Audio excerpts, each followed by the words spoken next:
I'm about to feed them to the sharks right now. Get them hype right now. Yeah. You know the ground is up. Yeah. Everybody that trains, you know the game. Yeah. So let's get it. Slap it up, bump it, and roll. Hey. Yeah, that's the way that it go. Ain't no better way to better yourself in this game. You're feeling the growth. That's time on the mat. We put in the work. Believe it ain't easy, I know. But we train for the love of the game, the love of the art. Now slap it up, bump it, let's roll.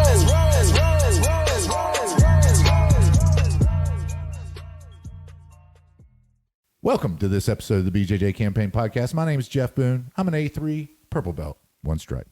Phil Kors, A2 purple belt, one stripe. Jon Daw, A4 black belt. Thanks for joining us, John. Hey, and if everybody didn't know out there, we're at, what, the best week of the year, right, Phil? Origin Immersion Jiu-Jitsu Camp. Mount Vernon, Maine. It is fucking beautiful out here, and it's cool this year, unlike last year when it was 170 degrees the whole time. Yeah, I like that we could go inside the cabin and it was even hotter than outside. John comes to us from Future School of Jiu-Jitsu in Port St. Lucie, where he's a black belt there. He trains and teaches there. And welcome to the program, John. Hey, glad to have you. Thank y'all so much for having me. It's great meeting y'all. I love when jiu-jitsu could just bring so many different people together. And, this place is awesome. It's my first year coming here, but seeing how just so many different people from so many different places, so many different walks of life, and it's one common thing that unites us. And it seems like every other problem that was in the world is not affecting us here in Maine right now. So your Origin Immersion Camp cherry is popped. Bro. Yes, and now I've turned into a slut, I'm afraid. Well, you're familiar with the format. Of course, the first thing we're going to talk about, since we haven't done a podcast since the Felipe Pena Gordon Ryan match, is the Gordon Ryan update. Well, let's get into it. So first, I got a question for you. So I know that you started early on in your training, which you've been training for 16 years. You started at Henzos Blue Basement. Did you ever see like Tom DeBlas or Gordon or Gary Toner or any of those guys? I didn't start there. I started in Miami under George Pedro. And then I was in the military and got stationed in New York, and I was stationed in Staten Island. And I trained at one of Henzos gyms, affiliate gyms in Staten Island, and I would visit. I only went to the Manhattan gym like maybe 3 times. Okay. So, but it was just still cool to be there and go down to the basement and train down there. It's just to hear about it and to hear all these other stories about it. Just to say, hey, I was there. Even if I don't know anybody that was there or don't remember anybody because it was 12 years ago, it was still cool to say, hey, I was there during that heyday prime time when they were first kind of, starting the roots, that Danaher Death Squad, Yeah, for sure. And one of the guys there that I love following on Instagram is Brian Glick. Doesn't compete, but man, his Instagram page, if you guys haven't seen it, go take a look, because he's got great technique stuff and just like super flowy. And Gordon always talks about him. This guy's never competed. He's like, this guy could be multiple-time world champion, and just he's a lawyer. He doesn't have time. He trains jiu-jitsu. He teaches jiu-jitsu, and that's what he does. We have a guy at our gym like that. He's a brown belt, and he does not compete. Don't care nothing about competing. One of the most savage, and he's probably a $160, $165. A savage brown belt, and it's just challenges, accepts any challenge from any size guy, don't care, with the biggest smile on his face. And we all love to just sit back and say, oh, Clark's about to get some fun. And so I know plenty of guys that are just savages, and their jiu-jitsu is so amazing, and they don't compete. And I tell my students, there's 2 different sides of jiu-jitsu. Competition jiu-jitsu is so much different than the martial art of jiu-jitsu. So there is 2 sides of it, the competition side and the martial arts side. So, I would say to be a complete and a whole jiu-jitsu practitioner, you need to embrace both sides of it. I totally agree. And, I think that competition does give you a lot with regards to it. you know, I've competed a few times, but you know, I'm 51, and I just the gains that you get coming up to and following competition are great because your diet's tighter, you're drilling more, you're doing more, so you're just getting more exposure. I think it's a great tool to get that exposure quickly, but I'm not in really any hurry to do it. And I will compete at every belt level, but I'm just not one that's going to do it all the time. I'd taken a long time off of competing, and it was just my situation in life. I tell everybody I was training for 16 years, and I just got my black belt back in December. I said, but my jiu-jitsu path is not your jiu-jitsu path. Mm-hmm. You know, your jiu-jitsu path is like a river, and it doesn't go straight. It weaves in and out, you know. And so, you know, there were times in my life where I could train 6 days a week. Mm-hmm. And then there were times in my life when I can only train every 2 weeks or once a month, and I'm having to drive a few hours just to train. So it's got to stick with it. A black belt's a white belt that never stops showing up. So. Yeah, man. Yeah, you're right. So back to the Gordon Ryan Felipe Pena. Got sidetracked there. That's okay. Rabbit holes. First off, the card was great, I thought. I mean, it was amazing. Fantastic. But give me your thoughts on the match. Man, I'd stayed up late for this one, worked all day, you know, still went to the class and then came home and was just excited, man. The whole card was stacked, man. I was excited to see that Elizabeth Clay fight. Dude, me too. And man, He's got a huge crush on Elizabeth her. Clay. He She's been on. loves She's her. been on. Yeah, Really? yeah. So, well, she Oh, was man. at Pans. We did a little interview Oh, with her. man, that's awesome. No, I love. She's my woman crush in jiu-jitsu for sure. But I thought, man, I don't know. What do you think about the final call? you know, Not non-biased opinion. the Brazilian's going to win. The queen's always going to win. Yeah. But Yeah. I think if it would have been anybody else besides Queen Bee, they would have given the win to Clay. I 100% agree. All day. 100% agree.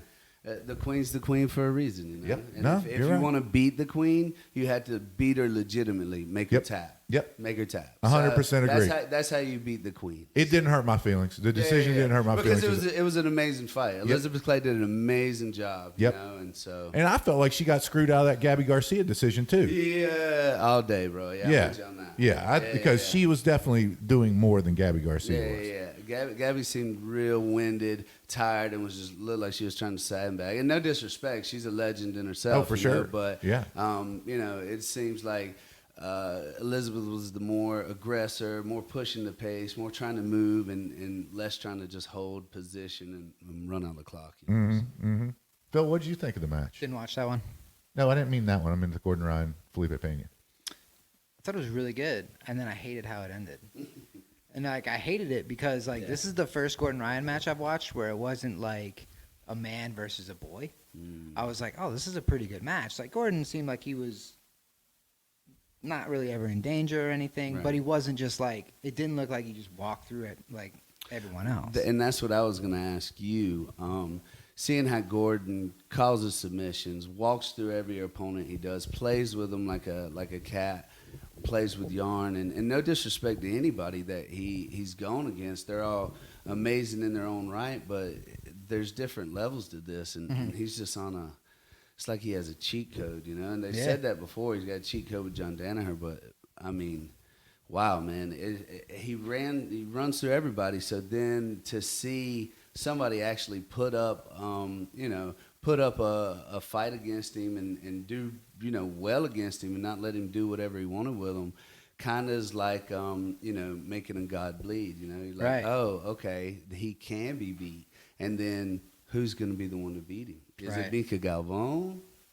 Who knows? That dude I looks mean, good. whenever Mika Galvão gets on those supplements, you know what I'm saying? Let me He's tell going you, to be up there. He got extra juicy. He got extra juicy for that Grand Prix down in freaking Brazil. But man, he ran through it though. Yeah, he and did. I mean, legends. He's and, incredible. You know, Leandro Lowe was in it. Rest in peace. Yep. And Hulk Barbosa. Yep. I mean, he How big really are the showed out. Rutula brothers? Rotolo's, well, man, so they're going to, I think They they're look going, skinny, but are they tall? Yeah. They're real tall. I think they're maybe middle, like 185 maybe, I think. I think that's what 170 and 185 is what their so. range has been. Yeah. But getting back to that, here's the thing about the match itself. I feel like Gordon just gave up that back position because he didn't want to submit him early when I think he might have possibly been able to. Do you know what I mean? And that might just be part of what he does. He gets you in because I think he said that wasn't the way he wanted to submit. Exactly. Anyway. So maybe that's just him playing mind games with his opponents, like saying, "Hey, look, I could have tapped you here, but I'm gonna let you go. I'm gonna get to another position." Well, and granted, he didn't say that. Like he didn't say that. At any point, I just thought it. I was right. he didn't want that back position. But he never passed the guard, really. You know what I mean? Like Felipe Pena had a phenomenal game plan going in there, getting that 50-50 and coming up on that leg. Really brilliant game plan on his part. That take nothing away from him on that. That was really curious to see if it works again. It will not. I can promise you. You think he went back to the lab? And I think that's all he's been doing.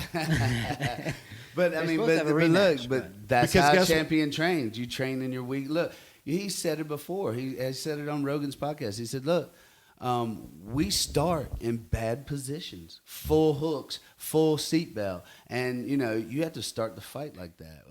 Full side control, full mount. I think they even start in some leg lock positions where." Where your opponent already has like a heel hook, decent heel hook or something, and you start fighting out of it. So, I mean, well, look, if he doesn't, right, that's the blueprint for everyone at ADCC in his match. Ooh, man, ADCCs, y'all gonna talk about that? Hell yeah, we're gonna talk about. My nephew, we had tickets to ADCC. Come on. Yeah, I still do have tickets, but my nephew's wedding is on that weekend, and I'm in it. It's such a bummer. Can you FaceTime in? Act like. I'm sorry. I'm sorry, nephew. I got the COVID. They said I need to go to a dry climate to help my cough. I'm heading to Vegas. Go to Vegas. Post Instagram pictures at the casino. I'll get you a really, really nice wedding gift, I promise. Oh boy, yeah. So yeah, I think he's working like hell on that position, and I don't think anybody's going to be able to get it on him again. But like I said, that's what champions do. They work on their worst, their weakest position, and it's hard, because you still have an ego, and even as a black belt, I'm trying to break bad habits. I'm a new black belt, just got it back in December, so I'm still trying to break bad habits of having one really good side and having a decent side, And so being here at this camp, I was talking, with Professor Alexi about it, and I asked him, and he said, I think it was him. He said, do 5 on your good side, 25 on your bad side. And so I'm like, I need to start doing that, be ambidextrous on both sides. So it's hard to train the stuff you're not good at because you always want to bring your best game into a role, even if it's a role with your best friend or if it's a competition, you always want to bring your best game. And so sometimes you don't want to give up a good position you might have to try something new. And so but that's what champions do, and that's what great jiu-jitsu fighters do. That's what jiu-jitsu is. It humbles you out and it exposes weaknesses and then makes you work on those weaknesses. So well, it's funny you said that because Rodrigo and Formiga, they were both doing both sides. It was kind of messing me up a little bit. They were both sides. Oh, and I was like, damn, I just want to get where I'm at. I just want to get on one side first, and then I'll work on the other side. But we have been training more. It's something I've been working in a little bit. Like yesterday with the over-under stuff, I like the over-under pass. I'm pretty comfortable with it. That's my favorite pass. It's my bread and butter pass. So well, it's because Phil's such a giant. Yeah, John, is that over-under. His pressure is incredible. Enormous pressure. Yeah. So that's one I'm comfortable with. So I try to get a few reps in like that, and then once I feel like I got what they're like his details, I'm doing it, what he's talking about, then I try to switch it up and at least hit back and forth. My favorite, I love over under, especially for like half guard players or open guard players. Oh, right in it from half But guard, even man. even if I got a closed guard player and I bust it open, I'll pop straight to that over under because I love that knee bar that's there. And so as I'm stretching them out, I got my shoulder in, under their thigh and digging my other shoulder into their sternum. But I'm using my leg to hook theirs, and I open it, like pulling their growing out. Mm-hmm. And then that knee bar slides right into place. Mm-hmm. So if you don't get the knee bar, they're quick enough to turn their knee in. It opens it up for the pass, and you're right there at side control. So I've been working it's on a that. win-win freaking pass, man. It's solid. I like that one. I've been working on the knee bar, and I suck at it. And it's cool to learn it from him, obviously, so good at it. And then recently I was working on it again, and our coach, he's watching, and I'm trying to do it. And he's like, I'm like asking, like, this is kind of right. And he's like, yeah, you just got to get the feel for it. And I was like, I'm not even fucking close. My key on it is the underhook that I have on the leg when I'm holding the leg that I'm knee barring, is I go so deep. That's what he was saying, too. I'm almost at the top of their thigh. I'm that deep, and I'm pulling. So it keeps them from turning that knee line. Ah, that's good. So, I think I've been consistently very low. yeah, Come high, and Jeff was telling me yesterday too. He's like, he wants to be a little higher on the thigh with the hip. Yep. So I'm gonna keep playing with it because I like that one. And I like the pass. But it's a win-win because even if you don't get the knee bar, the pass is right there. Mm-hmm. So, just keep trying the knee bar. The important thing is keeping that shoulder pressure while you're moving up to the head. If you got a guy that's tall with long legs who might freaking throw a hook in and then try to send you flying. So, Yeah, you can't have that oscillating pressure where you're up and down, up and down. It's I gotta like be- that check you was showing yesterday too. yeah, that was cool. slick. That was. So back to Gordon Ryan, Felipe Pena to wrap it up on it. So, yeah, I mean, I think it was super disappointing the way the match ended. I don't mind how it ended. I hated what he said afterwards because that's what took away from it. Even if you want to be like, oh, I'm exhausted or whatever, you never would have tapped me in his mind or whatever he had in his mind, whatever. But I don't like that he put what he said specifically afterwards. Yeah, I agree. A loss is a loss, So, stand up, shake your hand, go back to the lab, be a champion, That's all I can say about it. So, I wish it could have ended better, and I wish it, but who knows if they'll have another one. I doubt it. This was so hard to set up. Well, the rematch is signed, right? So they signed. but I don't know if they'll do it. I don't know if they'll do it, right? And also, what about ADCC? Felipe Pena is going to be in that, right? You think we'll see him again? You don't. I mean, Mo Jackson would be crazy not to put him on the same side of the bracket. How crazy would that be to see the revenge First at round, ADCCs? Great. That would be great. Bro, I think Mo's a smart enough businessman just to tweak them brackets to get them to meet a little bit closer. Yeah, maybe. I don't know. I don't know. Now that I said that, I don't know if I want him on the opposite side of the. I want him First round. I want him first round, man. That's what I want him. So, but yeah, where they're both fresh. Yeah. That's what I mean. Like no excuses. Yeah, you got everything. exactly. Like that's what I want. That's probably not the best business decision though. Yeah, you want people to stay to the end of the movie. You got to keep them. You got to keep them in suspense. Well, they're gonna have the. It's That's all on like- the, like- is it all like- the Super same fights with day? Galval, so they're going to Is it stay to all the on end the of the same movie day? anyway, Exactly, right? Exactly. Is it all same day or is it 2 days? Could you imagine 2 days, I think. Felipe Pena and the super fight with Galvan? Crazy. Bro, Plus his 5 other matches that he has to do. People gonna be throwing money at Mo. Yeah. Yeah. And Yeah. it's crazy that he keeps them in suspense with every 2 years too. Yep. He deserves it, man. He's changed the game. He's changed the game up. And it's the most exciting way to watch jiu-jitsu. I tell you who really changed the game, and give credit where credit's due, flow grappling, man. Yep. Before that, we were jumping on YouTube, or, Yep. or you're trying to see some fuzzy freaking phone recording of a video. I mean, it was just horrible.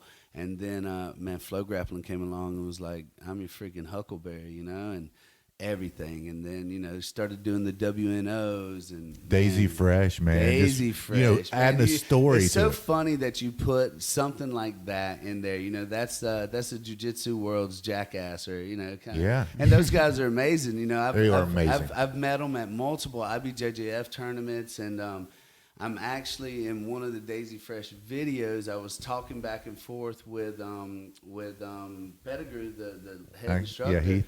we're sitting there talking back and forth, and I didn't even know the guy was recording, and it was at Pena. So I was like, hey, man, congratulations on everything. I love to see small schools just rise up and do great shit. And so anyway, long story short, my buddy sends me a clip like a couple weeks later, and he was like, hey, man, you're Daisy Fresh famous. You're on one of the episodes. And I'm like, ah. No shit. That's awesome. And it's just me telling him, hey, man, love what y'all are doing. Love the energy y'all bring to the sport. And, you know, my wife was pregnant with our you know, our youngest child now. And so she's super preggers, and we got all the kids there because they come to all the freaking tournaments, you know. And so, man, them boys just raised around it. So he was like, man, you got a beautiful family. So just amazing dude. And so, you know, I love what they're doing. But, yeah, Daisy Fresh. And then the WNOs, and then Fight to Wins are still fun to watch, yeah, man. Of course, you man. know, so. No, I agree. They changed the game. You know, my one pet peeve with flow grappling is call your boy. I'll get your audio right on the presentations and the live matches. You know, the commercials are on level 100, and then the people, you know, it's like a fucking mouse fart whenever they talk. So it's like, all right, get your. But you're right. They did change the game. They've made it accessible to all. Or at least if you want to spend $14 a month, they've made it accessible to you. Yeah. And they say $14 a month. You just have to pay it all up front. Yeah, that's right. That's right. Yeah. My wife was like, I thought you said it was $14 a month. I'm like, it is. Yeah, baby. It's just we're just doing a year. Pay it in one installment. It's one long month. But that's, you know, that was our Christmas present to ourselves, you know, a few years ago. Is, hey, you know, we'll do this every year. We'll renew it in December. So that's our Christmas present to ourselves every year. One of them, you know. So yeah, no, that's awesome. Our flow grappling. So let's talk about your boy for a free one. That's right. Yeah, give him a comp. He was on Daisy Fresh, for God's sakes. Yeah, a whole 36 seconds. So we were talking a little bit earlier about this, but I want you to kind of tell the audience is, you know, your wife hasn't always trained jiu-jitsu, right? No, me and my wife have been together for 15 years, and I've been training for 16 years. So when me and my wife first met, you know, I was living in Miami, I was in the military, and I was training under George Pedro. And for y'all that don't know, George Pedro is a coral belt under Hicks and Gracie. You know, love that man to death. Got nothing but love and respect for him. So appreciate everything he's done, by the way. So anyway, I was training there, and my wife would come, or my girlfriend at the time would come and watch me train because she really didn't know what it was. And I was kind of fighting, you know, messing around with MMA too, you know. So, you know, I'm this 20-something-year-old freaking meathead, you know, in the military, training jiu-jitsu, think I'm tough, you know. So anyway, she'd come and watch me train, and then, you know, as I progressed over the years, we got married, and then we transferred in the military, and so we transferred to New York, and then so she's always followed me, and she's come and watched me train and all that, and she just never really wanted to be a part of it because we never had a gym that had a big female presence. It was a bunch of, you know, like alpha male meatheads, and I was cool with that because that's what I was, you know. So it wasn't really a jiu-jitsu for everyone kind of community like it is now. And so when we moved down to Port St. Lucie, we started training at Future. I started training at Future, and I've been there for like 5 years now, and started training there.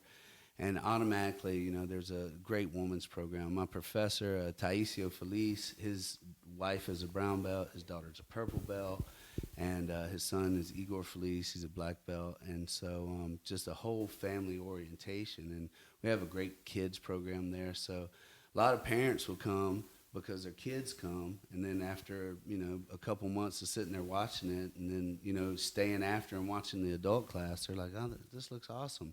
But they see adults that look like them, you know. It's not just a bunch of, you know, freaking juiced up steroid guys, you know. It's people from all walks of life, and, you know, females and males and all different age groups, you know. And so it's a real inviting place. And so my wife started coming more, and then she just one day, we were on our way home from the gym, she was like, I think I want to go to a trial class. And I was like, inside, like, you know, 6 shooters. Yeah.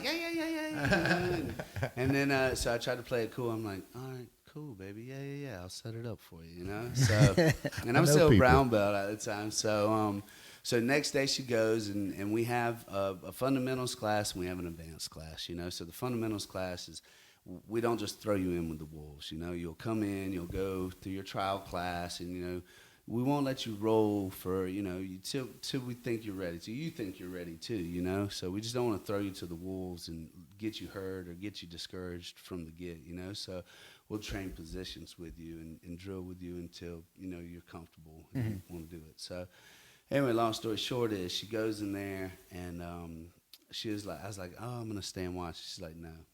She's like, take the kids and go. This is something I want to do for me. And she's like, come back for your class afterwards. And I'm like, okay, cool. So we did that. I come back, and I'm all excited. Her class is in, and mine's about to start. And we're passing on the mat. So I'm like, how'd you like it? How'd you like it? How'd you like it? And she's like, yeah, I liked it. It was pretty cool. You know, I learned some stuff. And I'm like, all right, cool. So fast forward like 3.5 weeks later, she's been training. She's going to all the classes, you know. And she calls me. I call her, and I'm on my way home from my dance class, you know. And I was calling her on the way home, and I was like, so, hey, how was your class? And she was like, I don't know if I'm going to go back. And I was like crushed. I was like, damn, you know. And I was like, well, why? What's going on? She's like, I just feel like I'm just a tackling dummy for everybody else. And I was like, that's the progression, though. And she's like, well, it's not the progression that I want, you know. I just don't want to get beat up on all the time. And so when I got home, I have garage. Of course, I got mats in my garage. Obviously. I'm a freaking mat rat. So, if I didn't have to work, I'd be such a jiu-jitsu bum, you know. Probably if I wasn't married and had kids, I'd be like one of them Daisy Fresh guys just sleeping on them. So anyway, so we get home, and I go in the garage, and I turn on the lights, and I, you know, get the mats down or whatever. And so I said, hey, come here. And I was like, don't quit on this. I was like, let me show you a guaranteed position, and we'll drill it 100 times. And I promise you, tomorrow you'll go in and you'll hit this arm bar in a roll. And I said, it'll change your world. And she's like, I don't know. And I'm like, trust me. Please just trust me. I said, you've seen me roll. You've seen me compete. Can I hit, you know, these moves I'm telling you? And she's like, yeah, you can, but I don't know if I can. I said, just trust me. So we drilled because we have them start from the knees. So I had her drill pulling our arm bar from guard. And I had her drill it 100 times. And when she got to like 85, she was like, I think I got it. And I was like, just finish it. Just trust me, finish it. Fast forward next night. So that was on a Monday night. I teach Tuesday morning 6 a.m. classes. So usually I don't go to night classes on Tuesday. So it gives me time to rest from Tuesday morning to Wednesday night. That's how I'm able to train 6 days a week. Mm-hmm. And so she went to Tuesday night class, and I'm sitting there staring at my phone and watching the minutes tick by till class gets out, and she calls me. All of a sudden, I get a phone call, and when I answer it, I couldn't even understand her. Oh, my God. Oh, my God. She hit that arm bar on like 3 different people and was just ecstatic, and she hadn't stopped training since. That's awesome, dude. How long has she been training now? 2.5 years now.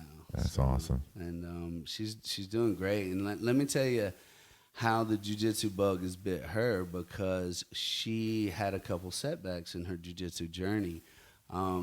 She was rolling with another female, really great competitor, really great female, and really great friend of my wife's. They were just rolling together, and it was a freak accident, but my wife went to post her elbow to come up, and right when she posted to come up, that girl was coming down on her, and it dislocated her elbow. So they had to reset it. It went luckily nothing was broken, but they had to reset it, and they had to cast it. So she was out for, about 6 to 8 weeks with that, and then she comes back with they put like a little plastic splint on there. Oh, wow. Her first night rolling, she shatters that splint, just breaks it, and she's like, it's good enough. It's good enough. I can train. So she's just savage. She is. Look, she's tiny. She's like 4'11", like a $125, $130 soaking wet. Sorry if I said your weight. I was gonna say you're gonna get in trouble. I mean, she's a tiny little thing, but she is savage, bro. And so, and then fast forward, she's still training. Then, we get pregnant with our youngest son. And she trained all the way up. She didn't roll, but she was there doing position. I got a picture of all of us on the mat, and she's so preggers that her gi won't even close. She got her belt barely tied around her belly. Like this much. She still showed up her whole pregnancy, and then so after the baby was born, and after she was able to come back and train, she came back, and then she hurt her wrist and had to have surgery on her wrist, and so now she just came back about probably 4 to 6 weeks ago, and she's back at it, hard charging. So I'm super proud of her. And when I talk to other people who say, like, oh man, I don't know, injury and this, and they talk about how jiu-jitsu's hard and how they don't think they're gonna stay. I tell them a story about my wife or another girl at our gym who's lost like 155 pounds. Wow. And in like 2 years, and she is now a blue belt, and when you first met her, she was just meek, timid, shy, had anxiety issues. If there were too many people at the gym training, she would have to leave, and man, it just totally turned her around, changed her whole world. And so I tell other people when I'm talking about jiu-jitsu about all these amazing life-changing things that I've seen happen to people, even my own family. Like I said, my wife and my kids train, and it's not, man, it's just pushing yourself every day to be better. And I tell people that jiu-jitsu sends ripple effects through your whole life because you show up every day knowing you're going to fail. You've already accepted, I'm going to fail at one point tonight, whether I'm rolling with my professor or whether I'm rolling with another lower belt and I make a stupid mistake that they capitalize on. I'm going to fail at one point tonight in something. I'm not going to be perfect all night. So you're already accepting that fail and going into it anyway, saying, I'm going to learn from that fail and I'm going to be better tomorrow when I come back. And when you do that systematically every single day, it sends ripple effects through your whole life. You want to be a better employee at work. You want to be a better father to your kids. You want to be a better husband to your wife or to your spouse, whatever. You just want to be better every day than what you were before. And then pretty soon it becomes so habitual, no worries. that somebody cutting you off and slamming on brakes in traffic used to set you off and you're ready to throw down. You're more compassionate. You're like, hey, no, come on, it's okay. You don't know that person. Yeah, or wave at them. Yeah, I that do that person now. could be I used to, having yeah. the worst day of their life. Gotta take a dump. And gotta take a dump. So, you learn compassion though, and you learn that you just want to be better all the way around. So, it's, man, I joke around and say it, but jiu-jitsu's kind of the cure for whatever ails you, I totally agree, and I also think that it induces. We live way too easy now. We don't have to go out and kill our food. We don't have to do any of that stuff. And what jiu-jitsu is a struggle, and it induces that struggle, which we are meant to do because there is no growth without struggle. And man, you couldn't have said it better, and that's what it is. And I think that's why when you get into these gym communities, you find such amazing people. Like I said, you come to this immersion camp, you find, I haven't met a person yet that I'm like, let me stay away from that loser. I mean, except for Phil. He's a Many weirdo. people are saying this. My kind of weirdos, though. So, but me and my wife, I was talking to another guy at camp yesterday, and he was telling me how like his kids will have birthday parties at their house, and so like all these other kids will come over, and all their parents will come over, and it's a bunch of normies. I call them normies. It's a bunch of normies that don't People train. who don't do jiu-jitsu. Yeah, sorry, people that don't do jiu-jitsu, normies. If you're listening to this podcast, you're not a normie. No. So, but there's a bunch of normies there. You're like, well, what the hell are we going to talk about? I don't watch football. I don't watch baseball. I watch jiu-jitsu. Let's talk about the Gordon Ryan fight, Let's talk about ADCC. So, and he said, so I don't know what to talk about with these guys. So it's just awkward for a couple hours. I said, bro, I hate to rub it in. I don't have that issue. Where we live in Florida, my wife's family lives down in Miami, which is like an hour and 45 minutes away. My family lives in Alabama, 7.5 hours away. we have no family there. So we have no family obligations there. So every single body we hang out with goes to our gym. All my best friends, guys I train in the gym with. All my wife's best friends, girls she trains at the gym with. All my kids' best friends, you guessed it, kids they train at the gym with. So when we have birthday parties, it's everybody from the gym. Right. We got the mats going. When we have Christmas parties, it's everybody from the gym. And, you know, Thanksgiving, New Year's, we all celebrate them all together. And Jiu-jitsu in the bounce house. bro, I'm telling you, and it really gets like that sometimes. Of course it does. So, you know, but all my best friends train jiu-jitsu. So, you know, I looked at the guy and I said, man, I'm sorry to tell you this. I don't have that problem. I was like, I taught jiu-jitsu all day, every day, except for when I go to work. Everybody I work with are normies, so work. So Yeah, you're there for a job. That's all right. if I can make a living out of this. I've noticed some, like, when new people come in, too, they'll still be like, oh, what do you do for work? And it's like, they'll stop asking that question. Yeah, Like yeah. 3 Who weeks. cares? Nobody cares what you do for That's work. not important. Yeah. I'm a shop foreman at a diesel mechanic shop. Move on. Exactly. Let's talk jiu-jitsu. There you go. That's it. That's it. That only pays the bills so I can continue to train jiu-jitsu. It's like an addiction. I only work to pay for jiu-jitsu and shit, you know? Yeah. The house and food, yeah, I guess I need that too.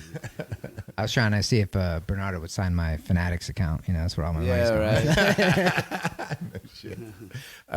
So let's talk about, John, you know, that balance. You work, 40, 50 hours a week, right? You teach, you train, your kids teach, or your kids train, your wife trains. Let's talk about that balance, because there's a lot of people out there who struggle with it, man. They struggle with it. And, you said it, and I thought it was a great analogy. Your journey's like a river, because that river, sometimes it gets swift, sometimes your training is on point, and sometimes it gets really slow, and there's a dead pool in there, and you're not going, but just staying with it and that sort of thing. So kind of take me through how you continue to be on the path all those years. Well, I just, over all the years, I never stopped. There were times where we, when I first got out of the military, we moved to Alabama for a year before we moved back to Florida. And there's really nowhere for me to train there. I was a new brown belt. I just came back from Iraq, so I was looking for a job, and was like, all right, well, let me look for a job. I'll get a job first, and I'll find somewhere to train. But I would teach a class at a CrossFit gym, and there'd be like a couple of blue belts or something there because there's an Army base close by, but couldn't really never get nothing to stick. So there was a few years where I would only train like maybe every 4 months, and we'd go down to Miami to visit my wife's family. I have a lot of black belt friends in Miami, and so I'd call them and say, hey, man, I'm going to be down there for like 4 days. Can I drop in? And I would train sun up to sundown for 4 days. I'd try to train as much as I could, but man, my cardio would be garbage. Sure. Not training every day, not rolling every day, but I'd still do as much. Even as I CrossFit, can. and you're not getting that cardio. Yeah, That's jiu-jitsu it's cardio. different, man. You know how many CrossFit guys I've seen come in and get freaking winded and smashed in jiu-jitsu? All of them. By a white belt? Be humble to get humble, man. Yeah. That's what it is. That's the name of the game. So anyway, there were times in my life where it was hard for me to train. And then when we first moved down to Florida, we were living in Port St. Lucie. I was working in Pompano Beach, which is like an hour and 20 minutes away. So I'm driving an hour and 20 one way to work, working all day, coming home, seeing the kids, going to the gym and train. And so, luckily I moved a little bit closer, with the job that I have now. And so I'm 20 minutes from the house. So it's just the stage of our life that we're in. Man, I'm blessed to be able to train the way I do. So my schedule is, Monday night I train, Tuesday morning I teach 6 a.m. class, and I train Wednesday night. So I have from Tuesday morning to Wednesday night to recoup. And then Wednesday night is training and hard pojada all over again. Thursday morning 6 a.m. class is training and hard rolls. And then I got from Thursday morning to Friday night to recoup. Oh, that's got to be hard, that Wednesday, Thursday. Because Wednesday, ours is Monday, yeah. Tuesday. Mine's Monday, Tuesday morning, Monday night, Tuesday morning. Hard. Let me tell you, Thursday afternoon, I start hitting walls, bro. I'm like, oh, come on, give me some of them goes. Do you make them in a larger can? So, it's just one of those things to where Thursday afternoon, I start hitting a wall, but I got, once I get off work, I got recoup all the way till Friday night, you know. But I do manual labor for my job. So from sun up to sundown, from the time I get up to the time I go to bed, I'm go. So it's it's wake up, work 10 hours as a diesel mechanic. You know, in South Florida it's hot, it's muggy, it's sweaty. You know, you're on There's hard no concrete. AC in there? No, hell no AC. It's a big open shop, brother. And so, and then in Florida, man, we got the most amazing weather pattern. It will monsoon rain for 2 hours and dump many inches, and then the sun comes back out. You just see the humidity. Man, it's the heat that I can't describe to nobody that ain't been there.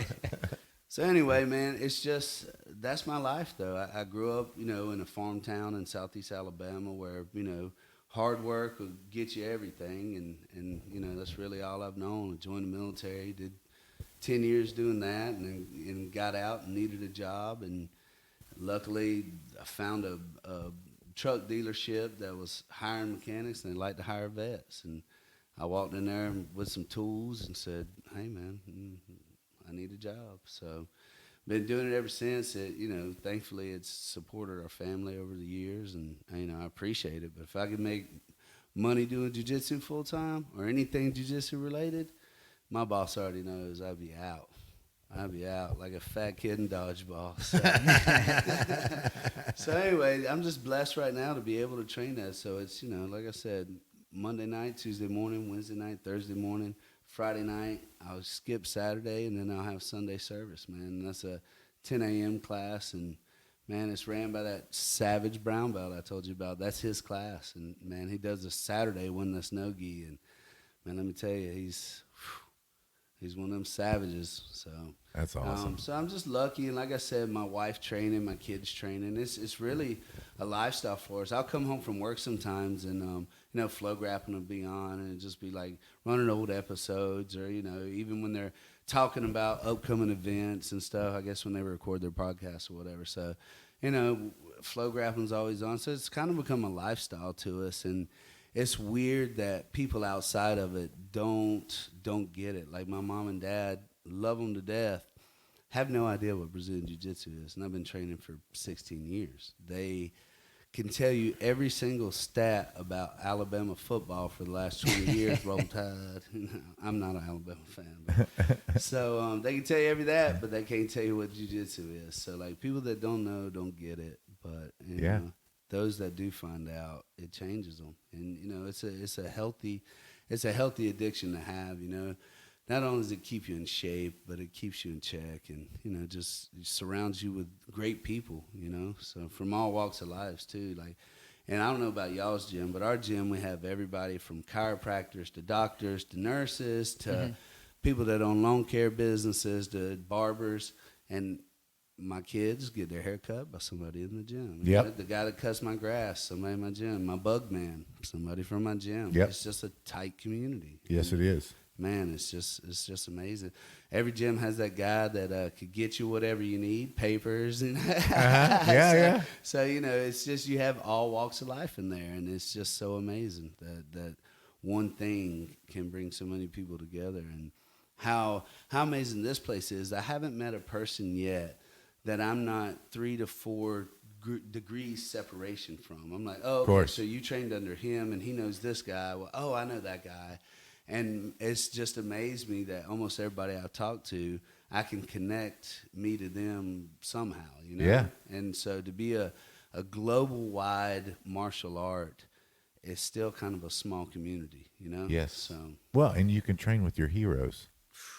That's the beauty of it, right? I've always said, since I was, I think I was purple belt when I started saying this. I was like, train until your heroes become your competitors, or become your peers. You know what I'm saying? So, just to be on the mats with some of the black belts here, being a brand new black belt. I hadn't even been a black belt a year. I am just honored and overwhelmed to be on the mats with just, such amazing people, and just such lineage that's so close to the roots, man. It's so close to the source, and it's very important to know your lineage and to keep it going. There's a lot of people that are in the sports side of jiu-jitsu that doesn't care about the martial arts side of it. So they lose that magic that is knowing about your lineage, knowing the history of jiu-jitsu.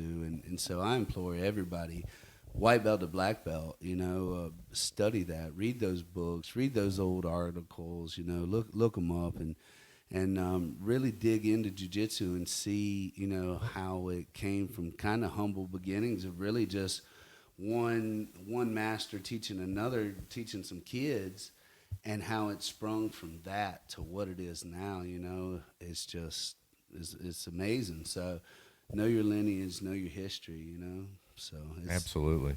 One last question for you, Jon. I had a buddy, my buddy Patrick Myers. He just started jiu-jitsu last night. Yeah, we talked to him earlier. Yeah, we did. What advice would you give that brand new? And Patrick's, he's an in shape dude. We used to kayak a lot together, mountain bike, stuff like that. I mean, he's in shape. He's a big dude. And I said, just don't hurt yourself or your training partners. That was my advice to him. Just don't, There's going to be different approaches for different personalities. If you're a alpha male type personality, you need to approach this with humility and prepare to be humbled and prepare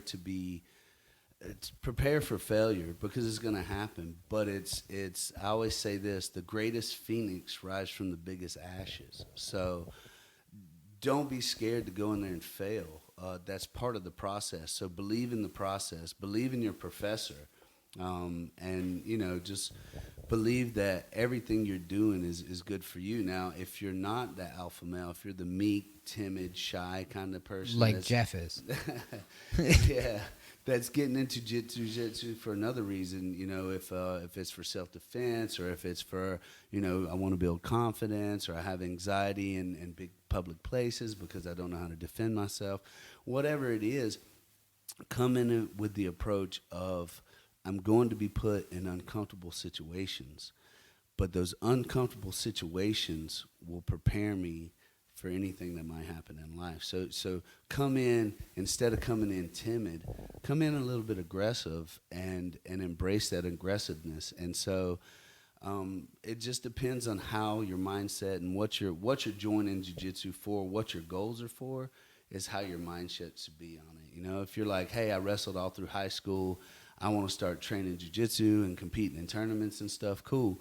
You could find somebody at that gym that's on that same path. It doesn't have to be just a competition gym or a regular jiu-jitsu gym. You could find somebody in any gym that has the same goal as you. So, and you see it every day when people partner up. People have their own favorite training partners, So you're looking at each other across the room and you're like, let's go, Yeah. And so if somebody else calls you, like, oh, sorry, I already got a partner, So it's, you find people in there, a small group within a great group. You'll find those people that are on the same path as you, that have the same goals as you, So that's why sometimes when we're having like an open mat, you'll see like, okay, these group of guys over here like to do this like a half guard, and this group over here likes, this is the female group, they're trying to work on this, And so you'll see those groups of people kind of within a bigger group. And so you'll find people on your path, whether it's your path is to lose weight or whatever. You'll find it at that gym, and believe in the process and believe in yourself. That's the main thing. A lot of people either get too prideful and say, I'm just tired of getting beat up all the time. Or they say, I just watched a black belt roll. There's no way I can ever do that. Yes, you can. A black belt is a white belt. They never stop coming. Don't stop showing up. Don't stop training. Make the time for it, because it will change your life, and it'll change your life for the better. And you'll be glad that you made that time for it. And then it becomes not, I have to make time for jiu-jitsu. I have to make time for everything else. Yes. Make excuses to go to jiu-jitsu, not to not go. There's downsides to it too. I don't keep up with the Kardashians. I don't know anything about celebrities. I don't know anything about any wedding or royal crap. I don't know about professional sports, but I'm okay with that. I'm not missing out on it. If it don't affect me and mine, Yeah. It don't bother me. Yep. So people Right talk with you. politics and all this other stuff. I'm like, I don't care. What's that got to do with jiu-jitsu? Exactly. Well, John, listen, we really appreciate you coming on. Thank y'all so much. You know, I know we've kind of rabbit holed a little bit, and That's what we do on this. I could talk the paint off a wall, so I appreciate y'all having me, and I hope everybody enjoys this podcast. Sorry y'all had to deal with this old country ass accent. No, that's what I it thought is. you were going to be shy. I thought it was going to be hard for you to kind of talk. Phil was about going to have it. to bring it out of you. Phil, tell the folks how they can support us if they choose to do so. Share the podcast with your friends. Share it. Just share it. We've got some rash guards, too. Most comfortable rash guards in the world, by the way. It's true.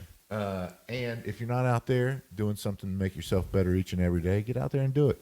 John, Phil, myself, we choose jiu-jitsu. We hope you do, too.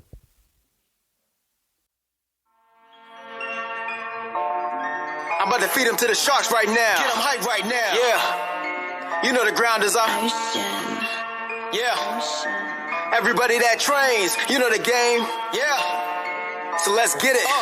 Slap it up, bump it, and roll. Hey. Yeah, that's the way that it goes. Ain't no better way to better yourself in this game. You're feeling the growth. That's time on the mat. We put in the work. Believe it ain't easy, I know. But we train for the love of the game, the love of the art. Now slap it up, bump it, let's roll.